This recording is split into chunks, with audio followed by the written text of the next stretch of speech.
Hey guys, welcome back. Today our topic is Noah and the ark that he built, and we're going to talk about how that story relates back to our overall theme that we've been exploring of storms. Come walk with me. Welcome to my house. So we're going to talk about Noah, and in Genesis chapter 6 through 9, we read about Noah. Now, for time's sake, I'm not going to read all of that for you. I hope that you'll check it out and read for yourself, or maybe you're even familiar with it already. And I know Noah is one of those characters that you talked about a lot in VBS, that you heard a lot of stories about, so it might feel redundant, but I encourage you to really check it out and then read it with a fresh pair of eyes, because it'll surprise you how much it teaches you about storms. And Noah, as we all know, is one of those few characters in the Bible that literally went through a storm, a big storm. In fact, the biggest storm the world has ever seen. So let's talk about Noah and how his life is a lesson for us as we react and deal with the storms in our lives. So the context behind Noah's story is that the world, as it keeps growing, corruption and evil ran rampant. See, the sons of God started marrying daughters of men, and just corruption grew, and the world became more and more and more and more evil. And in chapter 6, verse 6, you see that God starts to regret the decision that he made to create man. And he decides in verse 7 that he's going to wipe out the world with a great flood. But one group of people, one person, found favor in God's eye, and that was Noah and his family. We're going to see how Noah's story, Noah's life, and how he lived, and his relationship with God ultimately helped him to become the person to overcome the greatest storm, really, the world has ever seen, and the flood that killed everybody. Come on, follow me. So, there begins the story of Noah, and I know you guys are familiar with the story of Noah. I mean, you've heard of it countless times in VBS and Bible school and sermons, whatever. But I would suggest that today we're going to look at three different points, right? Three different reasons why Noah's story relates back to our overall theme of storms, and how it's very important and applicable to our own lives as we face our own different storms. Obedience, preparation, and faith.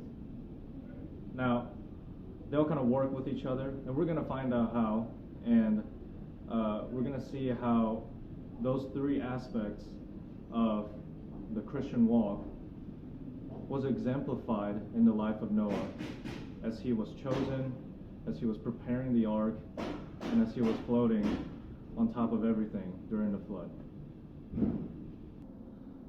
So like I mentioned, our first point is obedience.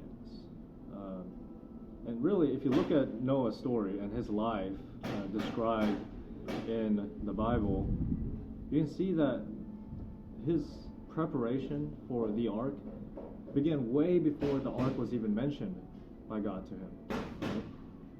You read in Genesis chapter 6 that Noah was a righteous and blameless man, and that he found favor in God's eyes.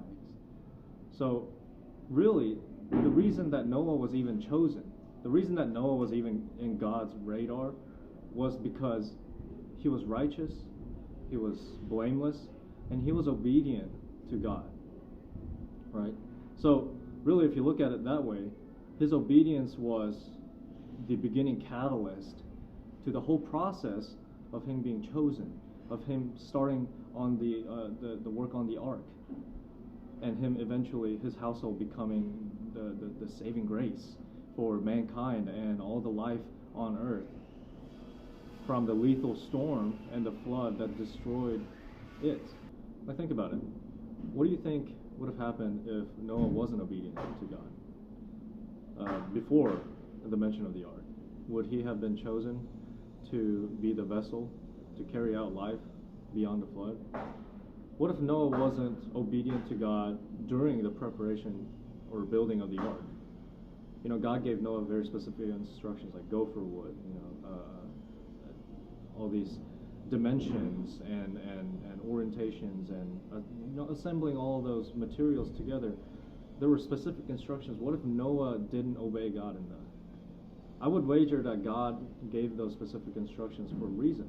God doesn't speak just to speak. He gives instructions because there's a specific reason for that. And I think if Noah didn't obey God in those respects, he might not have survived the flood. So obedience was an important part of Noah's life and his work on the ark and his role as the vessel that would carry life beyond the storm, beyond the flood. So as you can see in Noah's life and his story with the ark, obedience plays a big part in overcoming storms. How can that apply to our lives? Well, as we face our individual storms and as we face hardships and circumstances in our lives, we can't overcome it without God's help. God provides a plethora of instructions and guidance and wisdom in His Word. And if we're not willing to obey Him, if we're not willing to listen to Him and take His guidance, then we can't hope to overcome these great storms that we're going to face in our lives. Much like how Noah probably most likely wouldn't have survived the flood if he didn't obey God the way he did in his story. Do you know how long, on average, it takes for a house like this to be built? And we're talking, like with the full crew, construction crew, with their power tools, advanced equipment, vehicles, things like that, and with good material that they can buy readily available. It takes them about around 6 to 7 months to build an average four-member family household house. You know how long it took Noah to build his ark? Or at least how long or how much we estimate that he took? The most generous estimate for Noah's preparation and building of the ark is around 55 years. And that can jump up to, that estimate could jump up to like 75 years, maybe even longer. Can you imagine preparing for something for 55 minimum years? I can barely imagine preparing myself for a youth group activity a week or two ahead. That's tough on me sometimes. I can't imagine 55 years to build a single thing, preparing yourself for a storm that lethal, for a flood that the world has never seen. What if God came to you today and asked you to build some kind of let's say like a doomsday bunker, and He said, in 55 years, I'm going to send the Armageddon,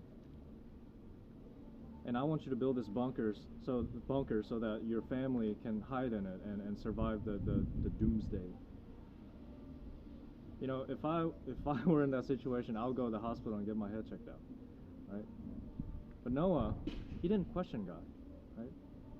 When God came to him and said, Noah, I'm going to need you to build this giant ark, this giant ship made out of gopher wood, and load it up with all the animals in the world and your family, and I'm going to send a flood that'll wipe out the world. You know what Noah did? Yes, he obeyed, but in his obedience, he prepared. The ark was a true testament of his preparation for an upcoming storm. Think about, and I would guess that Noah, after hearing about the flood, would have spent, while he was preparing the ark, would have spent some time talking to people about the flood, trying to save them. Because, as God said, the flood would have wiped people out, wiped the world out, right? What do you think the people around him thought of him when he was building that giant ship for 55 to 75 years? I can imagine people ridiculing him. I can imagine people calling him names. I can imagine him being the outcast of society because he was preparing for something that they just couldn't see or they didn't believe in. Isn't that how we are like sometimes? We're preparing ourselves for heaven, and we're preparing ourselves for, the spiritual storms that will ultimately come into our lives. And sometimes, we feel ridiculed. We feel ridiculous because the people of the world don't see that storm, don't see that struggle of our faith. But we learn in Noah's story, in Noah's life, that his preparation, at the end of the day, when it counted, saved him and his whole household and all the animals in the world. So, at the end of the day, yes, he may have been ridiculed. Nobody believed in him, obviously, because nobody joined him on the ark when the flood came. But they were all wiped out, and Noah and his household alone were saved by the preparation that they did in obedience to God with the ark. And that brings us to our third and final point, is faith. And I know you've heard a lot about faith, and we talked about faith, in the previous lessons too. But really, that was the foundation, right? That was the foundation upon which Noah's obedience was. That was the foundation for Noah's preparation, right? Think about it. Would you obey somebody, or would you listen to someone's instructions if you didn't trust them, if you didn't believe in them? I wouldn't, right? What's one of the reasons why you obey your parents? Sure, you have to obey your parents, but beyond that, you trust your parents. You believe in them. You know that they will provide for you and they won't harm you, right? So that's why you obey them. And what about preparation? Would you prepare for something that you didn't believe was going to happen? Why did Noah prepare the ark? Why did Noah build the ark? Because he believed that God would actually send the flood. Right? If he didn't believe in God and his word, he wouldn't have built the ark, right? Look at the people who got wiped out by the flood. They didn't believe in God, right? They didn't believe that the flood would come. And look where they are. Noah survived the flood because he prepared. He was obedient.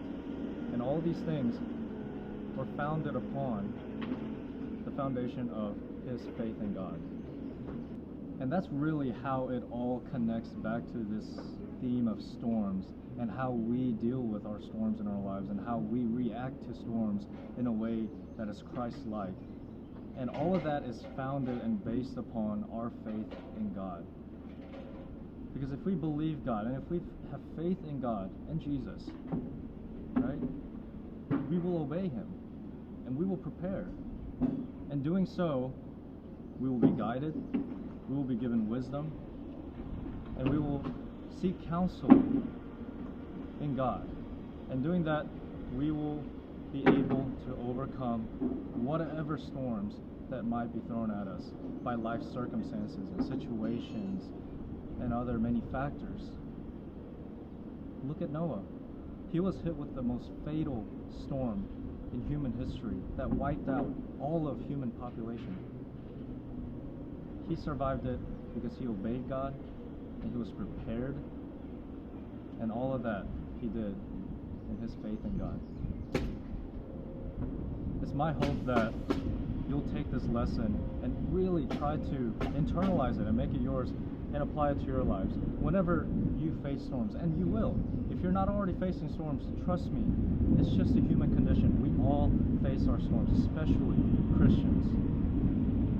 But what's really important is how we react to it, how we deal with it, right?